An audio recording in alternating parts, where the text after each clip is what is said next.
Arunodaya Kirtan. It's a morning song.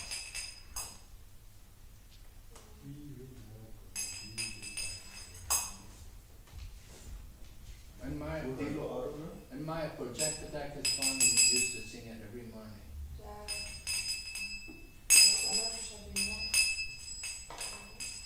Bhaktivinoda Thakur, Arunodaya Kirtan.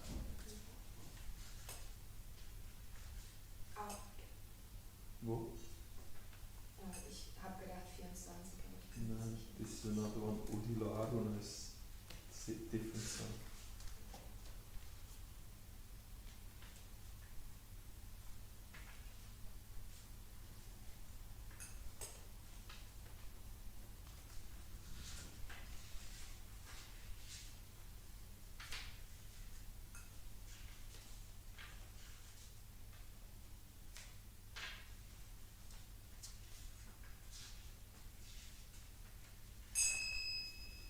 Not there?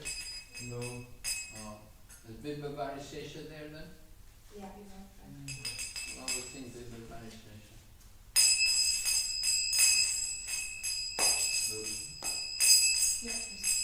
Vibhavari Shesha Aloka Pravesha Nidratari Utta Jiva Vibhavari Shesha Aloka Pravesha Nidratari Utta Jiva Bolo Hari Hari Mukunda Murari Rama Krishna Hayagrihi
Sarasatim Vyasam Devim Sarasatim Vyasam Tato Jayamudirhayat Tato Jayamudirhayat Nasta Prayeshu Vabhadreshu Nastapravishu Bhadreshu Nityam Bhagavata Sevaya Bhagavata Sevaya Bhagavati Uttama Shloke Bhagavati Uttama Shloke Bhaktir Bhavati Naishtaki.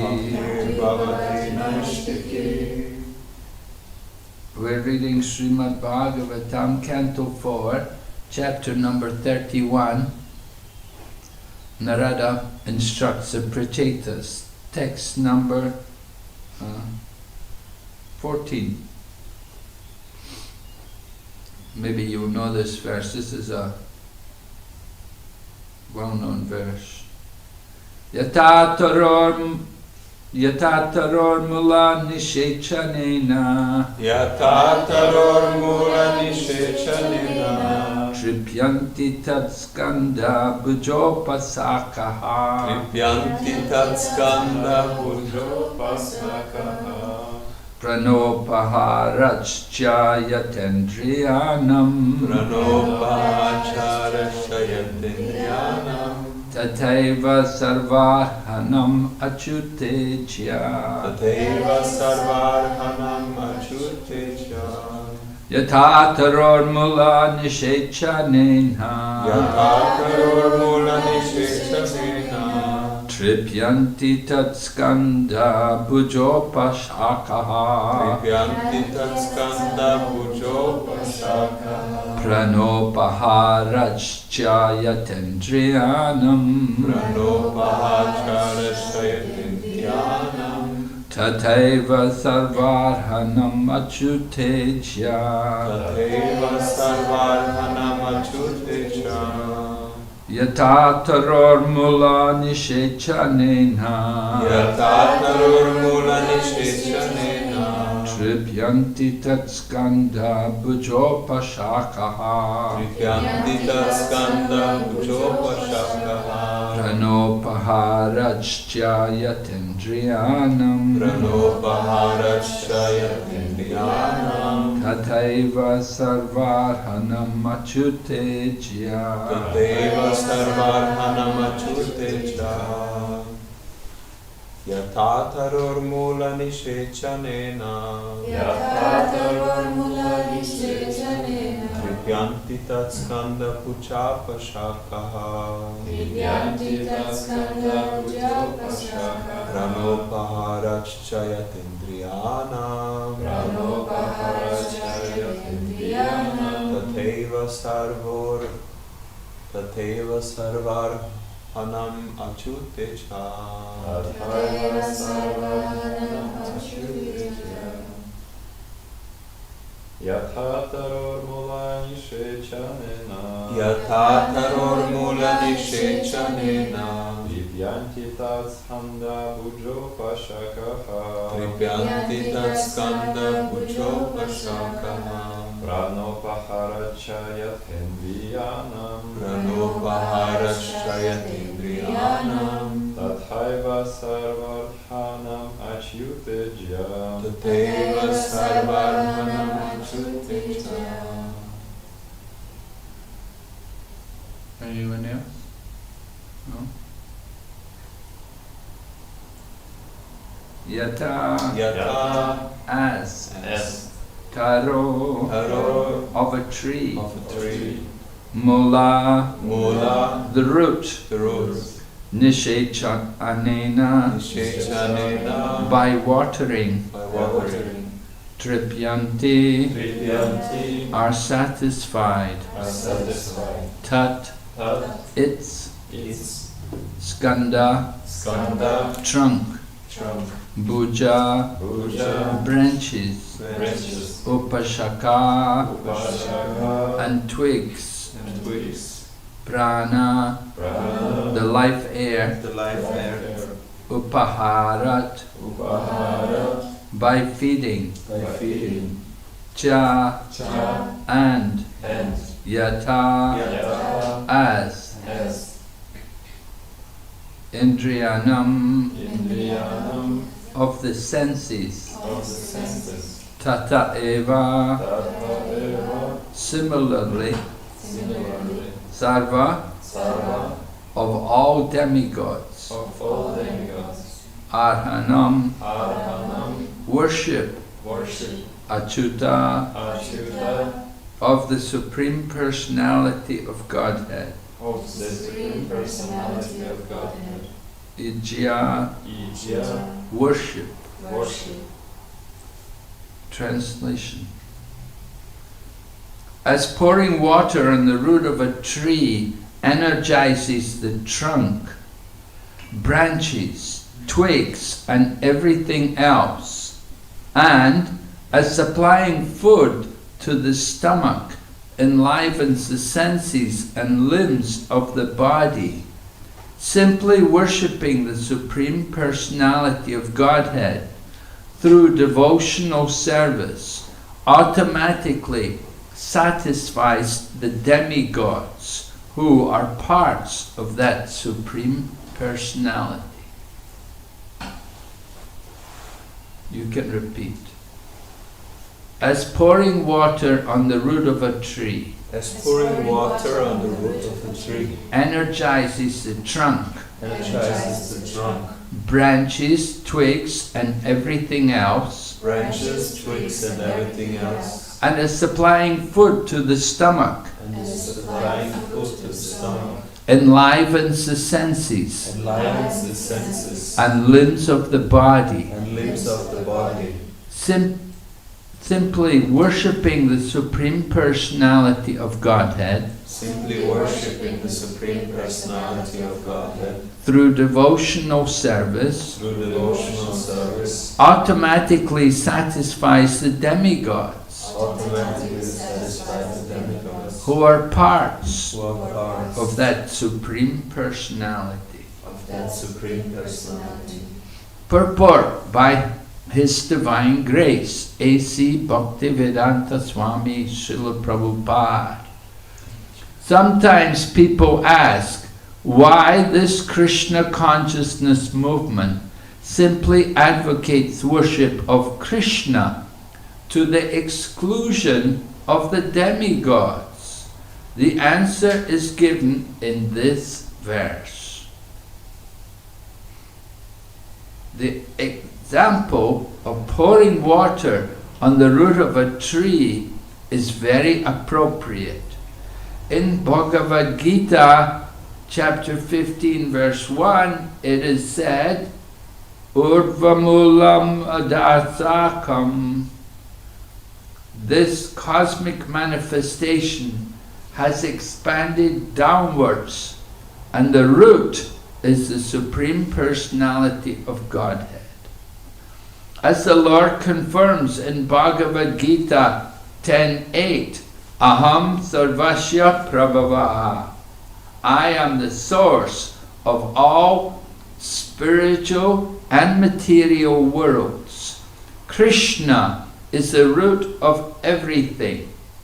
Therefore, rendering service to the Supreme Personality of Godhead Krishna, Krishna Seva, means automatically serving all the demigods. Sometimes it is argued that karma and jnana require a mixture of bhakti in order to be successfully executed. And sometimes it is argued that bhakti also represents karma and jnana for its successful termination.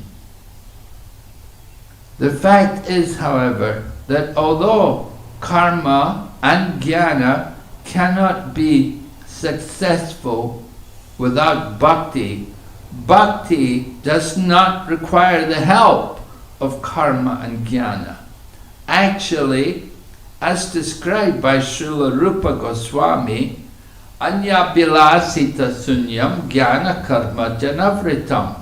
Devotional service should not be contaminated by the touch of karma and gyan. Modern society is involved in various types of philosophical work, of philanthropic works, humanitarian works, and so on. But people do not know that these activities will never be successful unless Krishna, the Supreme Personality of Godhead, is brought into the center. One may ask, what harm there is in worshipping Krishna and all the different parts of his body? In other words, the demigods. And the answer is also given in this verse. The point is that in supplying food to the stomach, the indriyas, the senses, are automatically satisfied. If one tries to feed the eyes or ears independently, the result is only havoc. Simply by supplying food to the stomach, we satisfy all of the senses. It is neither necessary nor feasible to render separate service to the individual senses. The conclusion is that by serving Krishna, in other words, Krishna Seva, everything is complete, as confirmed in Chaitanya Charitamrita, Madhyam Lila, Krishna Bhakti Kaila Sarvakama Kritahaya. Krishna Bhakti Kaila Sarvakama Kritahaya. That's also from Bhagavad Gita purport. Prabhupada quotes that. If one is engaged in the devotional service of the Lord, the Supreme Personality of Godhead, everything is automatically accomplished. Right? You believe it? Simply by serving Krishna, everything is automatically accomplished. That is faith. If you have faith, then we will accept that. That's how it's described in Chaitanya Charitamrita. Om Jnana-timirandasya Jnananjana Shalakaya Chaksurun Militanyena Tasmai Shri Gurave Namaha Vanchakalpatarubhyascha Kripa Sindhubhayeva Cha Patitanam Pavanidhyo Vaishnavibhyo Namo Namah. Jai Shri Krishna Chaitanya Prabhu Nityananda Shri Advaita Gadadhar Shri Vasari Gaur Bhaktavinda. Hare Krishna, Krishna Krishna, Hare Hare, Hare Rama, Rama Rama, Hare Hare. So this very important verse is given to us by Narada Muni, who is instructing the Prachetas, the 10 Prachetas. They were very happy to receive Narada Muni in their ashram. And they confessed to Narada Muni that we're very attached to material life. Please enlighten us. We're similar people. We're also attached to material life. We're here in the material world. We have a lot of attachments. Prahlad Maharaj was talking to Hiranyakashipu, his father, and his father had put Prahlad into the Gurukula. The Gurukula, not for devotional education, but for materialistic education. How to deal with your enemies. Prahlad was learning these things. He was learning the path of karma kanda, dharma, artha, kama, and moksha. He was learning these things in the Gurukula. So his father one day, but actually what happened, the mother, you know, mothers, they take their child and they dress them nicely and put nice clothes on them, make them all clean, and then say, go and see your father. And so Prahlad came to see his father, and father is, oh my dear son, the father was feeling so pleased, my son. And he picked his child up and put him on his lap. And then he thought, I will joke with him. And he asked Prahlad, please tell me, what have you learned from your teachers? And he didn't expect Prahlad would say anything very practical. But Prahlad said to his father that, I have learned that one who is in the bodily conception of life and whose only purpose in life is to satisfy the senses is like a person who has fallen into a dark well. His only hope is to go to the forest. And Srila Prabhupada said, to go to the forest means to go to Vrindavan. Vrindavan is 12 forests. So Prahlad Maharaj told his father like that material life is a difficult situation. It's so much suffering. Prahlad was talking to all of his friends in the Gurukula, and he was warning them that material life is just suffering from beginning to end. Sense gratification, very flickering pleasure of the senses. Sometimes, do you know that song, Bhaja Harimana? Do you sing that song sometimes? You know it, right? You know the songs. Other devotees don't seem to know them too well. Anyway, there's a nice song. I think it may be in your book. Bhaja Harimana. Sita atapa bata vareshana edina jamini jagere. Bipale sevinu kripana durajana chapala sukalaba lagare. It's very simple language. Indian people, they can easily pick up the meaning of this song. It's saying that we have to work in so many different conditions. Sometimes it's heavy rain, and sometimes it's very cold, and other times it will be very hot. You have to tolerate all these different conditions to work. You have to go to the job, and you have to put up with all these different conditions. And you have to serve wicked and miserly people. Do you have that experience sometimes? You know, you get a job, you have to work for people who are really nasty, wicked, sinful people, and you have to work for them, you know. You have to serve them. Why? Well, I need a job, you know, I have to survive. One devotee, he just came this morning, right? That Nimai Sachi Sutta. He had a job in Germany, but then all of a sudden companies got big financial problems. They paid off 150 workers. So he was one of them, got paid off, no job. It's so common these days. More and more people unemployed, there's no jobs. And in China, it's a very big problem also. They have a big population, so many people. Difficult to... Prabhupada warned how this would happen.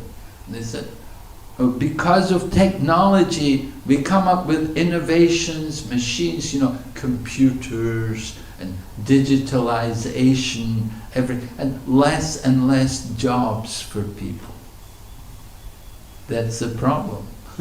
There's no jobs for people. When we had bulls to plow the field, there was work for people. They bring in tractors, and the tractor takes away the work for the people. In the villages in China, as well as India, there's no people in the villages, no young people. Everybody's gone to the factory to work in the factory. They don't have people to plant the rice. They don't have people to harvest the crops. Where are they? They're all gone to the city to work in the factory. And they work in the factory for some time. Then the factory closes, no job, factory doesn't keep running forever. The factory also gets in difficulties, and then people are all paid off, no job, and they go back home. They don't know how to work on the land anymore. They've forgotten because they've been working in factories. Kali Yuga. Anyway, Lord Krishna is describing, he's giving this, Narada Muni, he's instructing the Prachetas, and he's given this wonderful example, 2 examples. One is pouring water on the root of the plant, and the other is feeding the belly. When we water Tulsi, people often pour water on the branches and on the leaves. We're supposed to put the water on the root, because when you water the root, then the water will nourish all the leaves and branches. But if you pour the water onto the leaves, one day the leaf will fall off. That's what happens. And so stupid people sometimes in the garden, they water the leaves, and the leaves all fall off, the plant dies. So we have to water the root. And similarly, feed the belly. There's a story, the story goes, the different parts of the body had a meeting one day, and they decided, why should we feed the belly all the time? Why we're putting the food in the belly? We should enjoy the food. Why the belly always enjoys the food? Yeah, why we're going to feed we won't feed the belly anymore. Right? So they had a meeting, we're not going to feed the belly. So the hand said, no, we're not going to put any more food in the mouth for the belly. Oh, okay. So what happens, Gradually all the different senses become weak. The hands become weak, the legs become weak. Oh, I'm tired. Oh, I'm hungry. When is Pandava Nirjala Ekadasi? It's coming soon. When's the next Ekadasi? 18 June. Huh? 18 June. 18. So, do you do Pandava Nirjala? Do you do Nirjala here? Try? Yeah. So if you do Pandava Nirjala, during the day, you start to feel a little weak, Here the climate's not too bad. If you're in a hot country, it's really difficult. Somewhere where it's really hot, it's very difficult. But here you could do it not too difficult. Anyway, still you feel weak because you're not eating, you're not drinking, and it's a strain on the body. And so that happened. You don't feed the belly, you don't put the different parts of the body. No, we're not going to put food in the belly anymore. No, we're not going to feed the belly. They all get weak. And what's wrong? What's wrong? Why I don't have any energy? Why I don't have any strength? Well, you didn't put any food in the belly. When we put the food in the stomach, then it distributes the energy to all of the parts of the body. So Lord Krishna gives these, Narada Muni gives these 2 examples to the Prachetas, and Prabhupada explains how we can use them in preaching, because people often ask us, why you only worship Krishna? Actually, Lord Krishna says in the Bhagavad Gita, Lord Krishna said, Mataparattaram nanyad kinchadasti dhananjaya. There is no truth superior to me. Everything rests on me, just like pearls are strung on a thread. Lord Krishna himself also gives examples. When we preach, we have to use these different examples. You can see Narada Muni using examples, Lord Krishna also using examples. So when we talk to people, when we explain to them about Krishna consciousness, we want to make use of these different examples. Lord Krishna said, everything rests on me like Pearls are strung on a thread. We give, like we wear our neck beads. You don't see the thread, you see the beads. So the same way, everything is resting on Krishna, but we don't see Krishna, but it's all resting on Him. So Lord Krishna says, there is no truth superior to me. No one else says that. Lord Shiva never says that. Durga never says that. Brahma never says that. Vishnu himself even doesn't say it. Lord Krishna can say it. He said, I am the highest truth. So it's a very powerful statement in the Bhagavad Gita. So people are asking us still, why you only worship Krishna? Why don't you worship all the other gods? Well, we explained to them that by worshipping Krishna, all the gods are satisfied. You want to please. How many gods can you please? How many demigods are there? 33 crore. And a crore means 10 million. So 330 million demigods. You go to some temples and they make a good attempt to worship all the demigods, you know. You go to some of these Hindu temples and they have so many pictures of so many gods. And they're trying to worship, but you can never worship all of them. We know, simply worship Krishna. And by satisfying Krishna, everyone is pleased. When we opened the temple in Hyderabad, it was in Srila Prabhupada's time. Land had been donated and we built a temple. 1976, 77, these Sri Vaishnavas came and everything. They chanted beautiful mantras for the inauguration of the temple. So one devotee was there, this one devotee, he was a sannyasi at the time, and he said to Prabhupada, he said, Prabhupada, in this city, Hyderabad, is that people like to worship Lord Shiva. So he said, why don't we put a Shiva Linga here? And then they'll all come and worship Lord Shiva, and then they'll come and see our deities. Because we had Gornitai, nobody knows. Who's Gornitai? Who are they? You know, especially South India, people don't know who they are. Even North India, many times people don't know. Gornitai, and then we had Radha Madan Mohan, and we had Jagannath Baladev Subhadra. Jagannath Baladev Subhadra also, not very common. So the devotee was saying to Prabhupada, we should put Lord Shiva there. But Prabhupada said, no, we're not going to do that. He said, why not? He said, because they will think everyone is the same. They will think it's all one. They will think, oh, Shiva, Krishna, all are one. All are that is Mayavadi philosophy. They see everyone the same. They don't understand that there's the one supreme controller and all others are his servants. Right? Ekala Ishvara Krishna or Sabhritya. All the others, all the demigods, they are servants. Just like in the tree, the leaves and the branches, they are dependent on the root for their existence. Without the root, Jai Jagannath Baladev Subhadra Kornikai. Without the root providing their nourishment, the leaves and branches will die.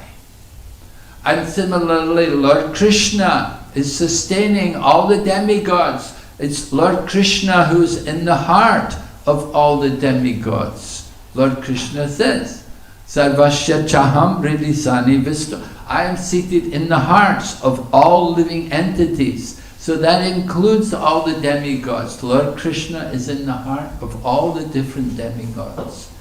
And when we worship Lord Krishna, the demigods also become pleased. They're also satisfied by our worship of Lord Krishna. You want to please the demigods? You want to please them? You worship Lord Krishna and they will also be very pleased. They will bestow their blessings. We don't need to worship the demigods independently of Lord Krishna. You can worship demigods, but we should worship them with that they're a part of the body of the Supreme Lord.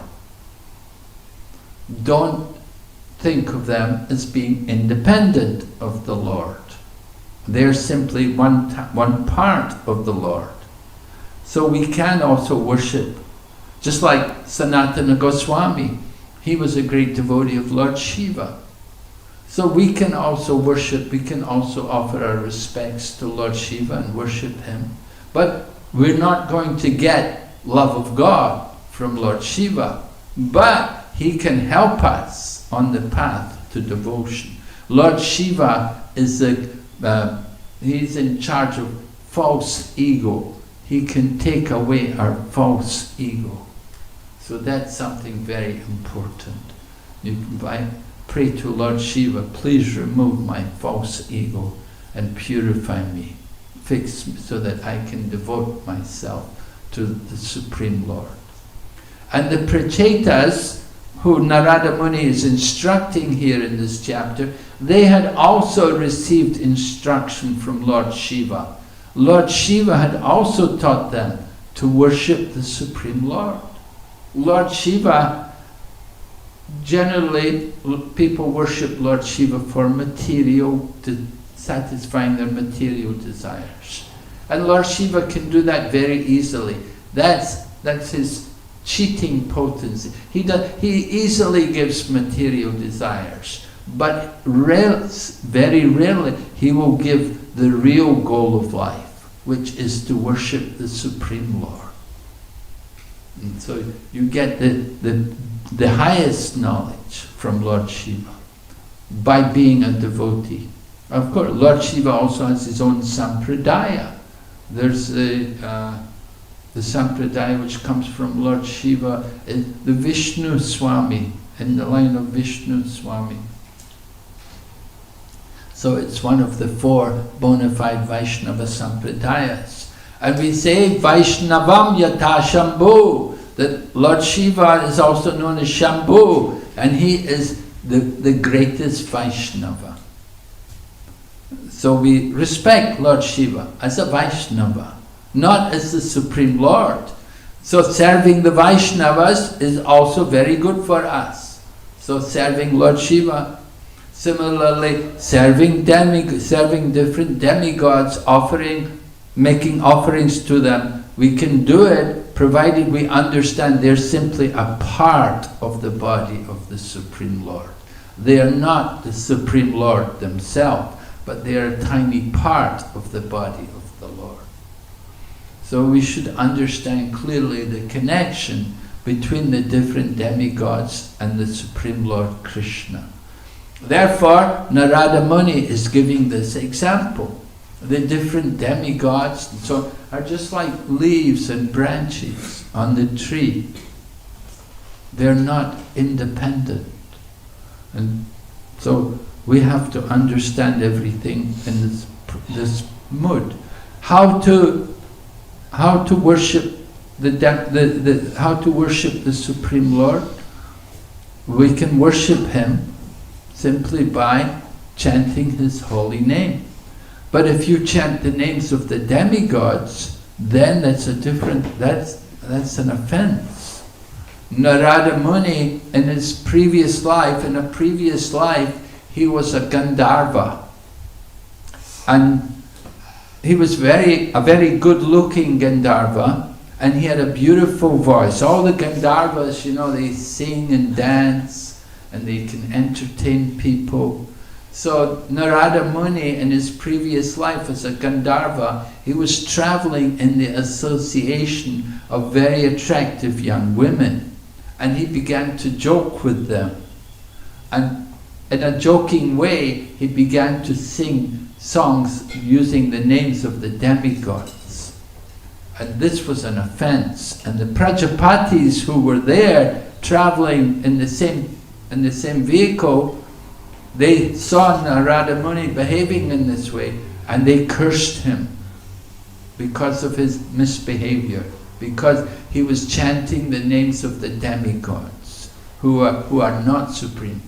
So that is an offense. We're only meant to do Hari Kirtan or Krishna Kirtan. We're not meant to chant Durga Kirtan or Shiva Kirtan or any of these other devas Kirtans.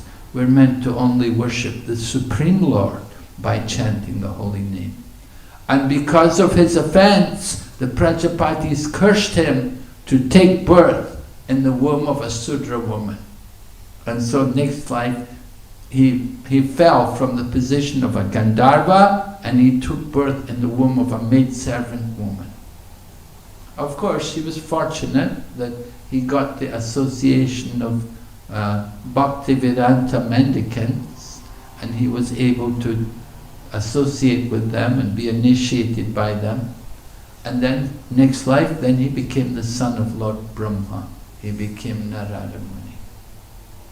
So these previous lives, they're told by Narada Muni, he tells about these things.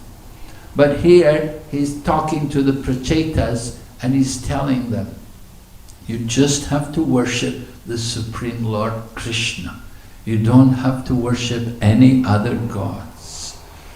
Sometimes, people in India, they have the custom of worshipping many gods, especially in South India and Tamil people.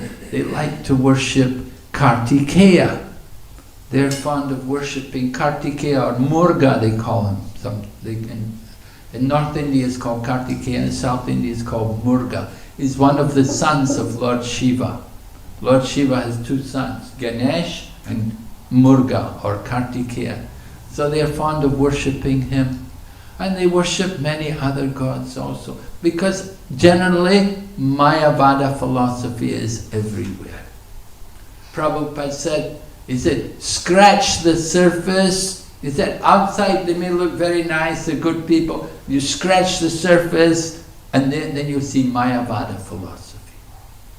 People coming to the temple, they're coming and they're associated, they're chanting Hare Krishna and so on. But they're thinking, it's all one, all the gods are the same. I was going round Govardhan Hill one day and I was walking round Govardhan Hill and I started talking to this Indian man. He was telling me, he said, yeah, I come here every Purnima, I come and do parikrama around Govardhan. He was coming from nearby town. And he said, every Purnima I will come now, go around the Govardhan Hill every night, that night. I said, oh, you must be a great devotee of Lord Krishna. He said, yes, not only Krishna, I'm a devotee of all the gods. So that's what happens, people, as you get to know people, you'll find a lot of Mayavada philosophy is there. So we want to give people Krishna bhakti, only Krishna consciousness, We're only Krishnites. Our temples are for propagating Krishna consciousness. We want people to become inspired in Krishna bhakti. Because it's Krishna who is the highest truth. And it's Krishna who spoke the Bhagavad Gita. And we want to go back to Godhead to be with Krishna in the spiritual world. So we have to develop that attachment for Krishna. Many people write Bhagavad Gita. They write the Bhagavad Gita and they give so many wrong interpretations. They will fill it with Mayavada philosophy. And even Prabhupada went to Geneva and they arranged Prabhupada to meet one man, a Frenchman was it? He had written a book about Krishna, but he'd made so many mistakes. Prabhupada was he came to meet Prabhupada, and Prabhupada was pointing out so many faults, so many errors in the man's book. So everywhere you get this, people take the Bhagavad Gita and give all their bogus interpretations. Only Prabhupada presented the Bhagavad Gita as it is. And not only did he present the Bhagavad Gita, but he gave us also the Krishna book. So the Krishna book should be read along with the Bhagavad Gita, because when you read the Bhagavad Gita, if you read the Krishna book, then you can understand more fully who is Lord Krishna. When he's speaking the Bhagavad Gita, we may not always appreciate so well Lord Krishna's position. Although in the Bhagavad Gita, Srila Vyasadeva has written Bhagavad Gita, he puts Sri Bhagavan Uvacha. But people think, well, there's so many Bhagavans, right? They're thinking, Bhagavan this guy, and Bhagavan that guy, and so many Bhagavans. So you have to read Krishna book, because Krishna book, Krishna, the Supreme Personality of Godhead. And one man was asking Prabhupada, he said, where does it say Supreme Personality of Godhead? You just said Bhagavan Uvacha, but you translate it as the Supreme Personality of Godhead said. Prabhupada said, oh, this man's very clever. Prabhupada said, I said Supreme Personality of Godhead just to make it clear to everyone who is Bhagavan. The man was saying, just said Bhagavan, but Prabhupada wants us to understand very clearly, what does it mean, Bhagavan? When Krishna is speaking, who is Krishna? He is the Supreme Personality of Godhead. There's no one equal to him. So people don't have that idea. It's difficult for them to understand. They're thinking, oh, it's all one, all the gods, all are the same, you know. Everywhere you get this Mayavadi philosophy. In Russia also, I saw in Russia, so many demigod things they have. They're very fun. You know, people are attracted, you know, they like the different demigods. It's attractive to them. You know, Ganesh is attractive to people, you know. The big belly, you know, the elephant head. It looks so nice, you know. And even some people, they worship Ganesh as the supreme. But of course they're thinking all the gods are one, it's all one. Pick one out, which one you like, and make him the supreme. But that's not how it is. You have to understand, there is one supreme over all the others. And that one Supreme Lord is Lord Sri Krishna. Therefore, you can see in Brahma Samhita, Lord Brahma, he lists different devas and different demigods and how they're related to Lord Krishna, to Govinda. He talks about Ganesh, Yadpada Palavam Vinagadaya Kumbha Damve Pranama Samayesa Ganagiraja Vignam Biham Alashyam Jagatrayasya Govinda Madipursam Tamaham Bhajami. Lord Brahma is saying that Lord Ganesh is empowered. Generally people worship Ganesh, you know, to destroy obstacles. But who empowers him to remove the obstacles? Govinda. The empowerment is coming from Govinda to Ganesh. People like to put Ganesh in the doorway. Even in the Nectar of Devotion, it says we should have Ganesh in the temple, or we should worship Ganesh first before we worship Lord Krishna. But Prabhupada didn't do that. Prabhupada wrote the Nectar of Devotion. He knows what he says, but he didn't tell us to put Ganesh there. Why? Because he thinks, he's worried everyone will think it's all one. All the gods are the same. So Prabhupada just put Krishna, only Krishna.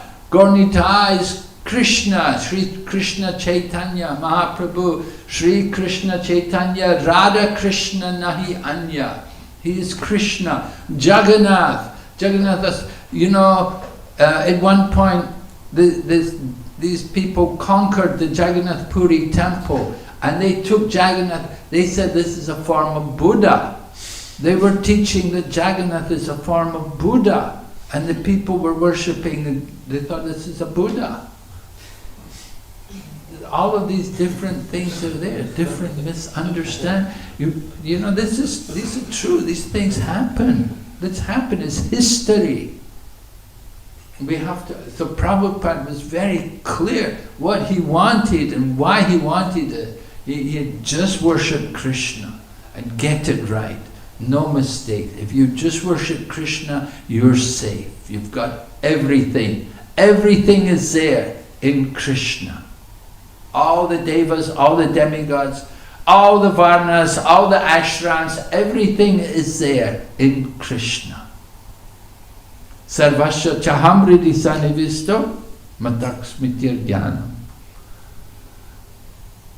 Aham sarvasya prabhavo mata sarvam pravartate. Krishna said, I am the source of the material and spiritual world. Everything comes from me. Those who know this, they'll worship me with all their hearts. So we have to be convinced, we have to have this faith. We should have that faith that it's simply Krishna who is doing everything, maintaining everything. He's the cause of everything. He's the origin of everything. Sarva karanam karanam. Lord Brahma, he understood, he became convinced about the position of Lord Krishna, and therefore Brahma Samhita is there. And when Lord Chaitanya found the Brahma Samhita, then he was so happy, and he brought it with him to Jagannath Puri, and he told all the devotees, you have to copy this book. And everybody made a copy of the Brahma Samhita.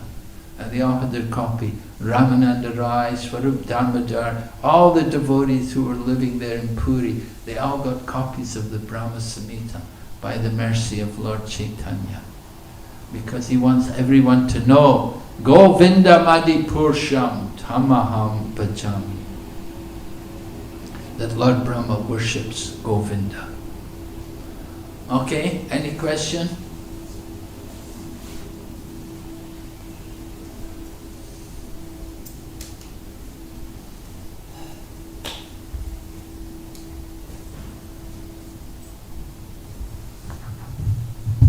Hare Krishna Maharaj, thank you for the lecture.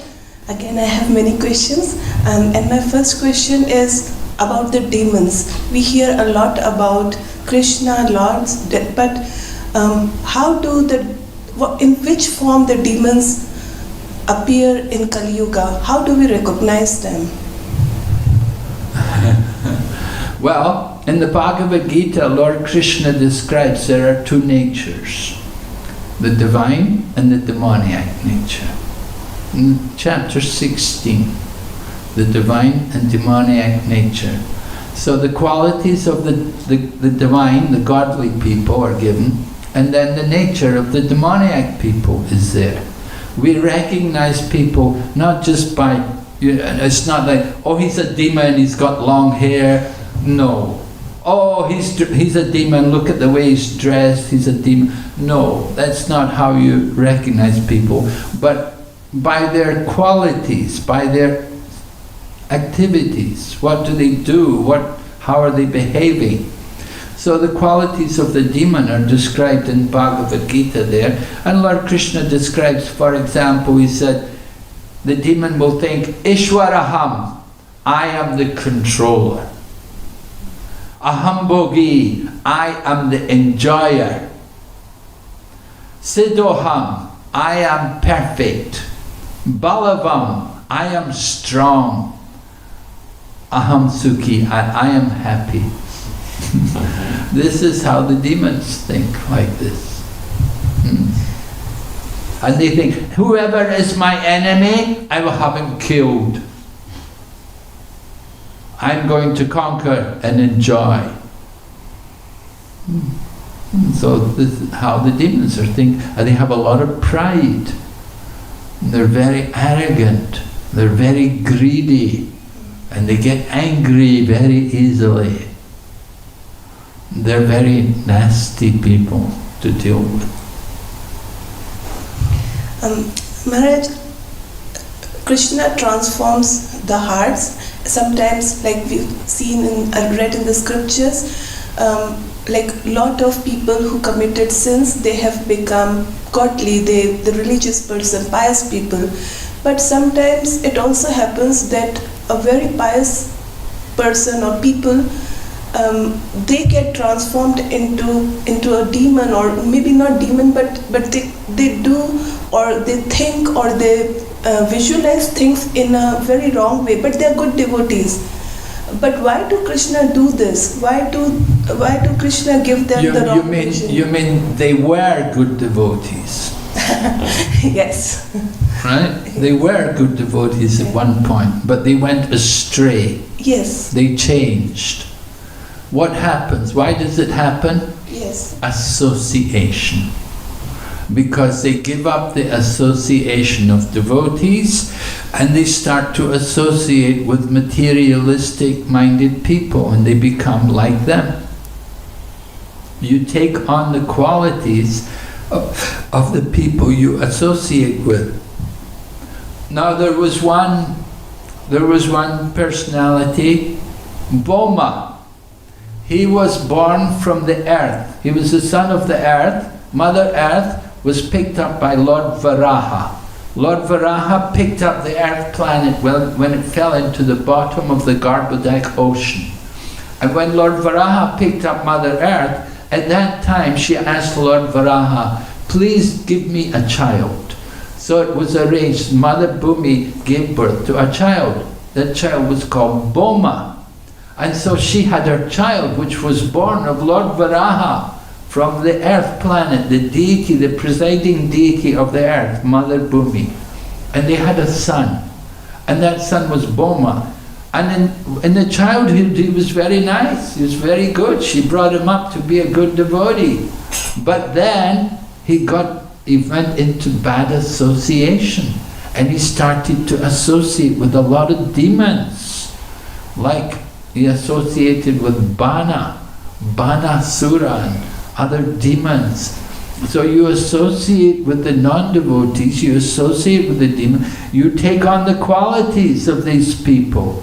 And ultimately Lord Krishna had to come and kill that Boma Sura. Lord Krishna had to come and kill him. Can I ask one more question? This is related to demigods. So, as you mentioned, Ganesha is son of Shiva, and Shiva is the greatest devotee of Krishna, Vishnu. We have a lot of respect for senior devotees, for Maharajs, for gurus, for teachers, and if we also have respect for demigods, I mean, Krishna is Supreme Lord, this is a fact, and we know this, but if we also have respect for demigods, then is it considered something wrong? No, it's not wrong. We're encouraged to respect the demigods. Of course, they're all exalted, they're very exalted souls because they're doing responsible service in overseeing the administration of the universe. Lord Krishna empowers them, gives them different responsibilities in the universe. So yes, we do respect them. We should respect them. I was with Srila Prabhupada one time in London. We went to a Hindu temple and they were worshipping Brahma, Vishnu and Shiva. And Srila Prabhupada explained to them, he said, a devotee of Krishna not only offers his respect to Brahma and Vishnu and Shiva, a devotee of Krishna offers respects even to a tiny insect because he sees the Lord is in the heart of all living entities. So certainly the demigods, they're very exalted, the high position in the universe. We respect them, but the demigods themselves, they respect the pure devotees. They offer their respects to the pure devotees of Krishna. Thank you. Mm-hmm. Any other question? Okay. Hare Krishna. Srimad Bhagavatam ki jai. Srila Prabhupada ki jai. So on this Bhakti Vigna Narasingha Maharaj ki. Jai.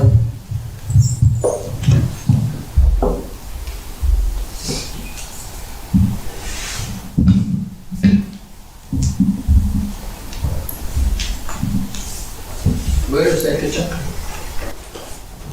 He's cooking breakfast. Didn't come tomorrow.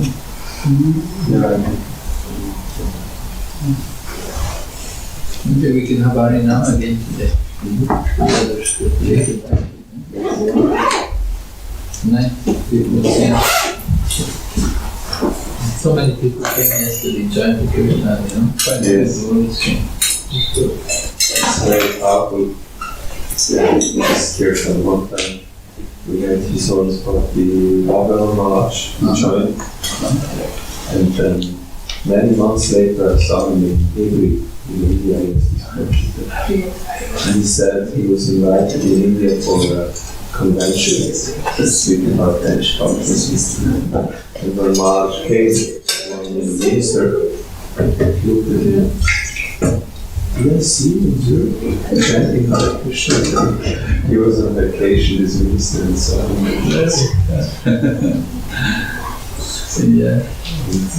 Yeah, that happens. You see people from different places. I was doing Sankirtan in Calcutta, and a few weeks later I was in Bangkok. The same person saw me in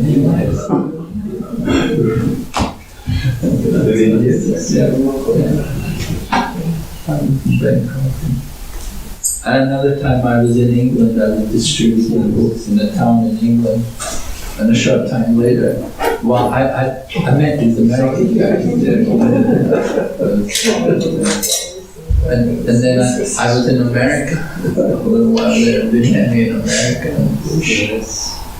You couldn't believe it, I was in bus terminal in New York, and there they were, you again.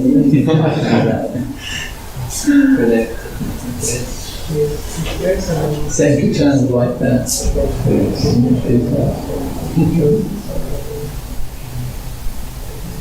Good. Trying to. People really, they all take cookies. I was surprised how easy they take cookies yesterday. Yeah. They like the cookies. They all take it. Yeah, here in Switzerland, Swiss people, they are quite, they train to be very diplomatic and polite. Mm-hmm. So when you offer them something, kind of consider rude if you also Oh, it's nice. yeah, man. Not everywhere will do that. Not everywhere. Like in Taiwan, try to give things to people in Taiwan. Very difficult. Chinese. Close. Yeah. There's some very expensive. Well, they think giving something, they'd rather buy something, but to give us something strange, so they give you what is a Gift. Why is he giving me a gift?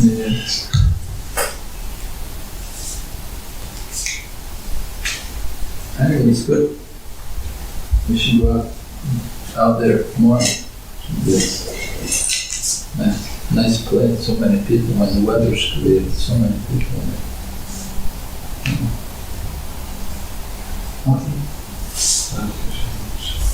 Can you check people chocolate? No, check if the prashadam is ready. Yes, okay. You would deserve much for sure. I guess that he can show you.